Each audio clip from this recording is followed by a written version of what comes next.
They say your home is your sanctuary. But what happens when the very people meant to protect the neighborhood turn into a battlefield? One quiet evening, a homeowner opened their door to find uniformed officers standing on the porch, summoned not by crime, but by the petty demands of a power-hungry HOA. What followed wasn't just intimidation. It was a shocking reversal that left everyone speechless. How far will an HOA go to control its residents? And what happens when their plan backfires in the most unexpected way? Set up for years, life in the neighborhood felt almost picture-perfect. The streets were lined with neatly trimmed hedges. Kids rode their bikes in the cul-de-sac until the street lights flickered on, and neighbors waved politely as they carried in groceries or walked their dogs. It was a kind of community that looked calm from the outside, safe, orderly, and predictable. At the center of it all was Daniel and his wife, Emily. They had worked hard to buy their home, a modest but beautiful two-story with a wide front porch where they loved to sit in the evenings. Daniel was the kind of neighbor who shoveled snow from the sidewalks without being asked, and Emily, a military officer, carried herself with quiet confidence that made people feel both safe and respected. Together, they blended into the rhythm of the neighborhood, never seeking attention, never causing trouble. But beneath the surface of this seemingly peaceful community, there was a different kind of order, one enforced not by goodwill, but by the iron grip of the Homeowners Association. The HOA board prided itself on protecting property values, but in practice, it often meant nitpicking over mailbox colors, lawn heights, and even the placement of holiday decorations. Most residents grumbled quietly, paying fines or making changes just to avoid conflict. Daniel and Emily, however, weren't the type to be pushed around. They followed the rules where it made sense, but they also believed a home should feel like yours, not like a stage set controlled by a committee. For a while, they managed to stay under the radar, until one small decision put them directly in the HOA's crosshairs. It started innocently enough. Daniel had planted a row of rose bushes along the edge of their yard, a project he'd been dreaming about since they moved in. To him, it was a way of adding beauty to the street, something that would make the neighborhood feel warmer and more welcoming. Neighbors complimented the flowers, and even kids stopped to admire them on their way to school. But not everyone was pleased. A few board members saw the roses not as an improvement, but as a violation. Too tall, too close to the sidewalk, not in line with the uniform aesthetic they claimed to enforce. At first, it was just a letter slipped into their mailbox, a warning dressed in polite but firm language. Daniel brushed it off, thinking it was a misunderstanding. After all, how could roses possibly be a problem? What he didn't realize was that this was only the beginning. The HOA wasn't just concerned about flowers. They were watching closely, waiting for any excuse to assert their authority. And soon, the dispute would escalate far beyond landscaping, into a confrontation that would shake the entire neighborhood and leave even the police stunned. Rising action at first, Daniel thought the letter about the roses was nothing more than a misunderstanding. He even chuckled when he read the line about non-compliant vegetation. Roses of all things. But the HOA wasn't laughing. Within a week, a second notice arrived, this time stamped with the word "final warning." The tone was sharper, colder, and it carried a threat. Remove the roses or face escalating fines. Daniel felt a knot in his stomach. He had seen neighbors quietly repaint shutters or tear down garden lights after similar letters. Most people complied not because they agreed, but because they didn't want to fight. But Daniel wasn't wired that way. He had planted those roses with care, and he wasn't about to rip them out because a handful of board members decided they didn't fit their vision. So he ignored the warning. That's when the real trouble began. The first fine arrived in the mail, $100. Then another, $250. By the third week, the fines had ballooned to $500, each one accompanied by a stern reminder that failure to comply may result in legal action. Daniel's frustration turned to anger. He wasn't breaking any laws. He wasn't harming anyone. And yet, the HOA was treating him like a criminal. But the fines were only the beginning. Soon, Daniel noticed board members driving slowly past his house, clipboards in hand, jotting down notes.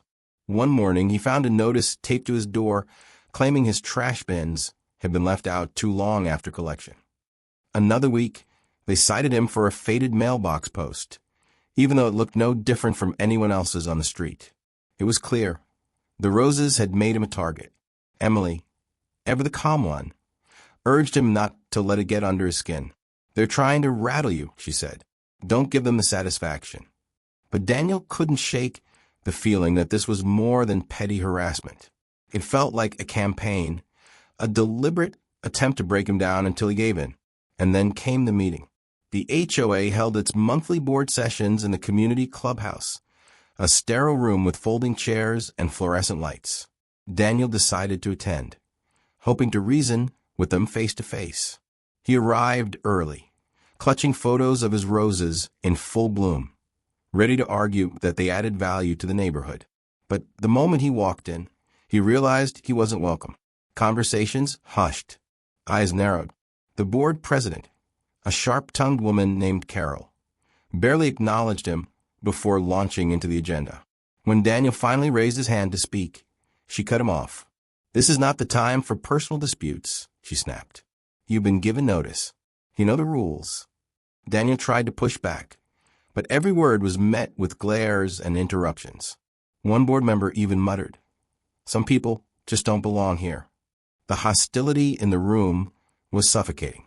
By the time he left, Daniel wasn't just angry. He was humiliated. But humiliation quickly turned to resolve. If the HOA wanted a fight, they were going to get one. Over the next few weeks, the harassment escalated. Daniel received letters accusing him of unauthorized modification to his backyard fence, even though it had been there since before he bought the house. A neighbor whispered that board members were encouraging residents to report any infractions they saw at Daniel's property. Suddenly, he noticed more eyes on him when he mowed the lawn, more whispers when he walked his dog. The pressure was mounting, and the fines kept piling up. By now, the HOA claimed he owed over $3,000. Daniel knew they were bluffing. These fines weren't enforceable without a court order. But the constant barrage was exhausting. Then came the breaking point. One evening, just as the sun dipped below the rooftops, there was a knock at the door. Daniel opened it to find two uniformed police officers standing on his porch. His heart sank. "Sir," one of them said, "we've had a call from your HOA regarding a disturbance." Daniel was stunned. A disturbance? He hadn't done anything. The officers explained that the HOA had reported him for noncompliance and hostile behavior. It was absurd. He hadn't even spoken to them in weeks. But here he was, standing in his own doorway, being treated like a suspect. For a moment, Daniel felt powerless. This was exactly what the HOA wanted. To intimidate him, to make him feel small, to remind him that they held the upper hand. But then, something happened that flipped the entire situation on its head. Emily stepped out from behind him, still in her military uniform from work. She walked onto the porch with quiet authority. The officers froze. Their posture shifted instantly, from confrontational to respectful. They recognized her rank, her presence. And in that moment, the balance of power shifted. The officers quickly realized the HOA's complaint was baseless. They apologized, assured Daniel and Emily that no laws had been broken, and left. But the damage was done. The HOA had crossed a line. They hadn't just sent letters or fines. They had weaponized the police against him. Daniel knew then that this wasn't just about roses anymore. This was about control, about standing up to a system that thrived on fear and submission. And he wasn't going to back down. But what he didn't know was that the HOA wasn't finished. They had one more card to play, one that would drag the entire neighborhood into the conflict and push Daniel to the edge of losing everything he had worked for. Climax the night the police showed up should have been the end of it. Most people would have caved after that kind of intimidation. But Daniel and Emily weren't most people. Instead of backing down, they doubled down. And that's when the HOA made their boldest, most reckless move yet. It started with a letter, thicker than the others, stamped with legal jargon that made Daniel's stomach churn. The HOA was filing a lien against his home. According to them, his unpaid fines had reached a level that justified legal action.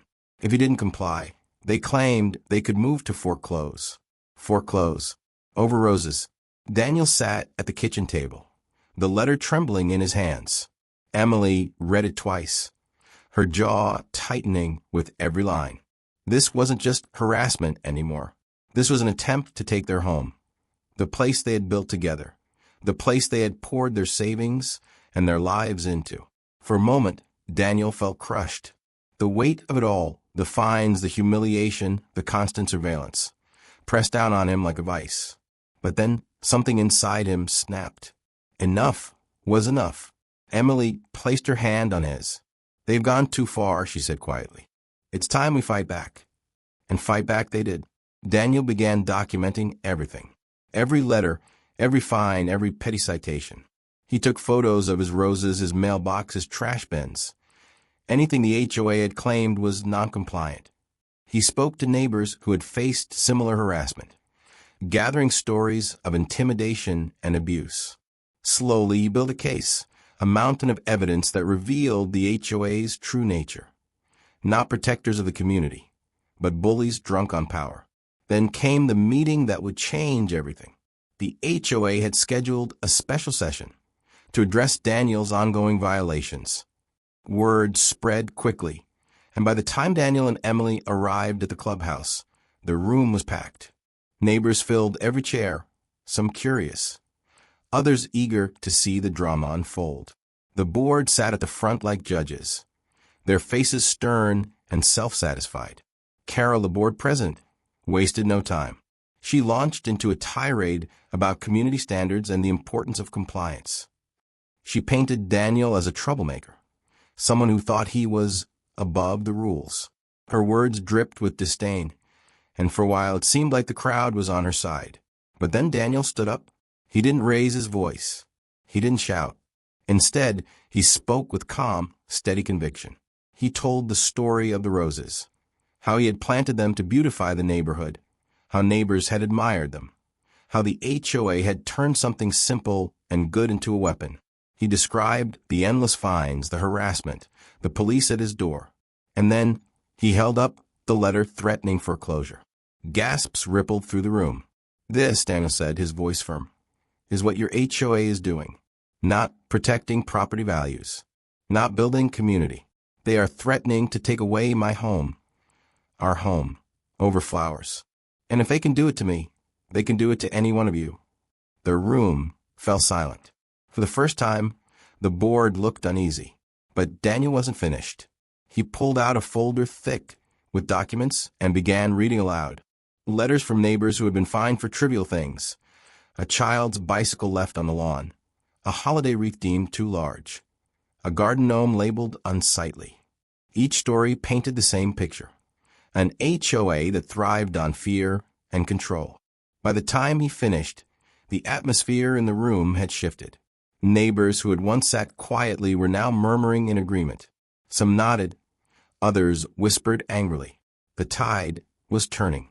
Carol tried to regain control. She banged her gavel, her voice sharp. "This is not the proper forum for grievances," she snapped. "Mr. Thompson is out of order." But the crowd wasn't buying it. One neighbor stood up and shouted, "He's right. You fined me for my kid's basketball hoop."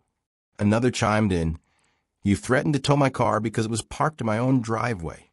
The room erupted. Voices rose, accusations flew, and for the first time, the board was on the defensive. Carol's face flushed red as she tried to shout over the noise, but the harder she pushed, the more the crowd pushed back. And then came the moment that sealed it. Emily, still in her uniform from work, stood beside Daniel. She didn't need to say much. Her presence alone commanded respect. But when she did speak, her words cut through the chaos like a blade. "You called the police to my home," she said, her voice steady but filled with steel. "You tried to use them to intimidate us. But I wear this uniform to protect people's rights, not to trample them. And I will not stand by while you abuse your power against my family or anyone else in this community." The room went dead silent. In that instant, the board's authority crumbled. Neighbors who had once been too afraid to speak now found their voices. One by one, they stood up demanding accountability, demanding change. The board members, once so smug and untouchable, sat frozen, their power slipping away before their eyes. Carol tried one last desperate move. She declared that Daniel's fines were non-negotiable and that the lien would proceed. But before she could finish, a neighbor shouted, "We'll vote you out." Another added, "This ends tonight." The board had lost control. Daniel felt a surge of vindication, a rush of triumph he hadn't felt in months. For so long, he had been the target, the victim. But now the truth was out in the open, and the HOA's mask had been ripped away. Still, he knew the fight wasn't over. The board wouldn't go down without a struggle. They still had their lawyers, their bylaws, their technicalities. But for the first time, Daniel wasn't standing alone. The community was with him. As the meeting descended into chaos, Daniel and Emily exchanged a glance. They had turned the tide, but the battle was far from finished. And as they walked out of the clubhouse that night, the crowd buzzing with anger and determination, Daniel couldn't help but think, the roses were just the beginning. The real war for this neighborhood was about to begin. Resolution and impact. The night of the explosive HOA meeting marked a turning point. But it wasn't the end. The board had been humiliated, their authority shaken. But they weren't about to surrender quietly. Carol and her allies still clung to their bylaws, still believed they could outlast Daniel and Emily with paperwork, intimidation, and sheer stubbornness. But what they hadn't counted on was the shift in the neighborhood itself. For years, residents had lived under the HOA's thumb, quietly paying fines, repainting shutters, and removing decorations just to avoid conflict. But after that meeting, something changed. People who had once whispered their frustrations now spoke openly. Neighbors who had been too afraid to challenge the board began comparing stories, realizing they weren't alone. The HOA's power had always relied on silence and compliance. But now, silence was broken. Daniel became a reluctant symbol of resistance. Neighbors stopped him on walks to thank him for speaking up. Some even slipped notes into his mailbox, sharing their own experiences of harassment. One family admitted they had nearly moved away after being fined repeatedly for their teenage son's car being parked on the street. Another confessed they had paid thousands in violation fees over minor landscaping disputes. The more stories surfaced, the clearer it became. This wasn't about one man's roses.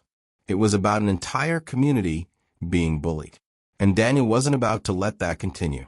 With Emily's encouragement, he filed a formal complaint with the state's housing authority. He also consulted an attorney, who confirmed what Daniel had suspected all along.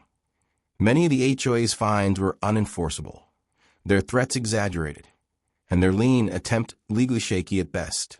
Armed with this knowledge, Daniel prepared to fight not just for himself, but for everyone in the neighborhood.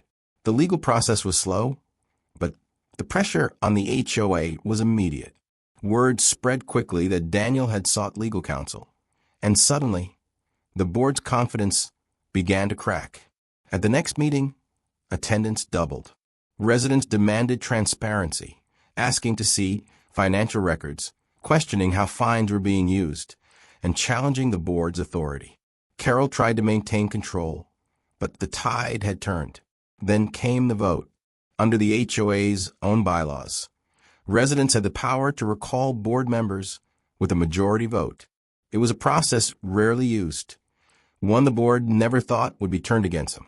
But fueled by months of frustration and emboldened by Daniel's stand, the community organized. Petitions circulated, signatures piled up, and when the recall vote was finally held, the result was decisive. Carol and two of her closest allies were removed from the board. The room erupted in cheers. For the first time in years, residents felt like they had taken back control of their own neighborhood. But the victory wasn't just symbolic.